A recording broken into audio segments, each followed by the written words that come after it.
Halo teman-teman, perkenalkan saya Laras Anung Raisya dengan NIM 8620625005.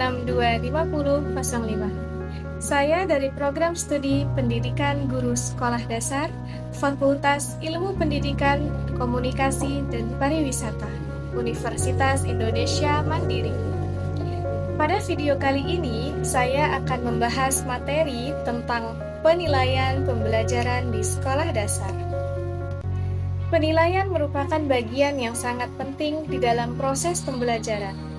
Karena melalui penilaian, guru dapat mengetahui perkembangan dan pencapaian belajar peserta didik. Nah, untuk memahami lebih lanjut, mari kita simak materi berikut ini bersama-sama. Coba kita bayangkan, seorang siswa memperoleh nilai 90 pada ujian matematika. Menurut teman-teman, apakah nilai tersebut sudah cukup untuk menggambarkan kemampuan siswa secara keseluruhan? Ya, tentu saja belum. Kenapa belum? Karena seorang siswa tidak hanya dinilai dari pengetahuannya saja, tetapi juga dari sikap dan keterampilannya. Oleh karena itu, penilaian pembelajaran harus dilakukan secara menyeluruh agar guru dapat melihat perkembangan peserta didik secara utuh, tidak hanya dengan pengetahuannya saja. Penilaian pembelajaran merupakan proses pengumpulan dan pengolahan informasi untuk mengetahui pencapaian hasil belajar peserta didik. Di dalam penilaian terdapat 3 istilah yang saling berkaitan, yaitu pengukuran, penilaian, dan evaluasi. Nah, 3 kata ini yang sering kali kita masih terbalik mengartikannya ya teman-teman. Mari kita bahas satu persatu. Pertama, pengukuran atau measurement. Apa sih pengukuran itu? Pengukuran adalah proses memberikan angka atau skor terhadap hasil belajar peserta didik. Contohnya, saat siswa memperoleh nilai 85 pada ulangan bahasa Indonesia. Nilai 85 itu adalah bentuk dari pengukuran. Kemudian penilaian atau assessment. Penilaian itu merupakan proses menafsirkan hasil dari pengukuran tadi untuk mengetahui tingkat pencapaian siswa. Contohnya, nilai 85 menunjukkan bahwa siswa sudah memahami materi dengan baik. Jadi, hasil dari pengukuran yang berupa angka tadi, di penilaian ini kita tafsirkan apakah nilai tersebut sudah baik atau belum. Kemudian, untuk evaluasi adalah proses pengambilan keputusan berdasarkan hasil penilaian untuk memperbaiki atau meningkatkan pembelajaran. Jadi setelah dilakukannya pengukuran, kemudian ditafsirkan melalui penilaian, baru dilakukan evaluasi untuk mengambil keputusan apa yang harus dilakukan setelahnya. Contohnya, guru memberikan pengayaan kepada siswa yang sudah tuntas dan bimbingan kepada siswa yang masih mengalami kesulitan. Nah, seperti itu ya teman-teman.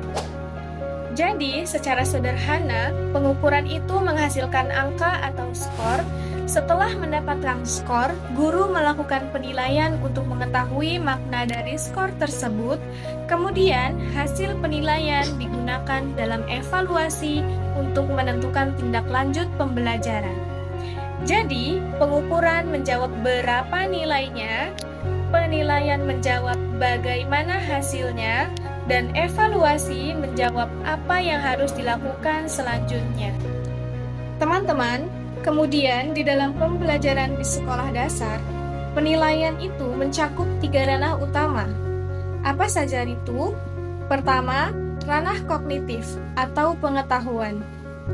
Ranah ini berkaitan dengan kemampuan berpikir peserta didik seperti mengingat, memahami, menerapkan, hingga menganalisis materi yang dipelajari. Kemudian yang kedua, ranah afektif atau sikap. Ranah afektif ini berkaitan dengan nilai dan karakter peserta didik, seperti disiplin, tanggung jawab, kejujuran, dan kerjasama. Kemudian yang ketiga, ranah psikomotorik atau keterampilan. Ranah ini berkaitan dengan kemampuan melakukan suatu kegiatan atau praktik, misalnya membuat sebuah karya, melakukan percobaan, membaca puisi, ataupun melakukan presentasi. Ketiga ranah tersebut harus dinilai secara seimbang agar perkembangan peserta didik dapat diketahui secara menyeluruh. Teman-teman, perlu kita ketahui bahwasanya penilaian kognitif digunakan untuk mengukur kemampuan pengetahuan peserta didik. Menurut taksonomi Bloom, kemampuan kognitif itu terdiri atas 6 tingkatan, yaitu mengingat, memahami, mengaplikasikan, menganalisis, mengevaluasi, dan yang keenam, mencipta. Teman-teman, penilaian dapat dilakukan melalui teknik tes dan juga teknik non-tes, sesuai dengan tujuan pembelajaran yang ingin dicapai. Untuk teknik tes, itu digunakan untuk mengukur kemampuan pengetahuan atau penguasaan materi peserta didik. Contohnya, instrumennya bisa menggunakan soal berupa pilihan ganda, isian singkat, menjodohkan, uraian, dan sebagainya. Kemudian, untuk teknik non-tes itu digunakan untuk menilai sikap, minat, dan keterampilan peserta didik selama proses pembelajaran. Contohnya, kita bisa menggunakan instrumen berupa lembar observasi, portofolio, atau tes lisan. Teman-teman, meskipun penilaian itu sangat penting, terkadang pelaksanaannya di sekolah dasar masih menghadapi berbagai tantangan. Di antaranya adalah jumlah siswa yang banyak dalam satu kelas, kemudian keterbatasan waktu, dan kompetensi guru dalam menyusun instrumen penilaian, serta keterbatasan sarana dan teknologi di sekolah. Tantangan-tantangan tersebut tentunya dapat mempengaruhi efektivitas proses penilaian. Kemudian, untuk mengatasi berbagai tantangan tersebut, terdapat beberapa strategi yang dapat diterapkan. Pertama, diferensiasi asesmen, yaitu menyesuaikan bentuk penilaian dengan kebutuhan peserta didik. Kemudian yang kedua dapat kita lakukan pemanfaatan teknologi atau e-assessment untuk membantu proses pengolahan dan pelaporan hasil penilaian. Kemudian strategi yang ketiga, meningkatkan kompetensi guru melalui pelatihan dan pengembangan profesional secara berkelanjutan. Dari pembahasan yang telah dijelaskan, dapat disimpulkan bahwa penilaian pembelajaran di sekolah dasar merupakan proses penting untuk mengetahui perkembangan peserta didik pada ranah kognitif, afektif, dan juga psikomotorik.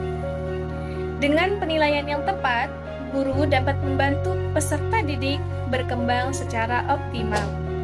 Sekian materi yang dapat saya sampaikan pada video kali ini. Terima kasih atas perhatian teman-teman.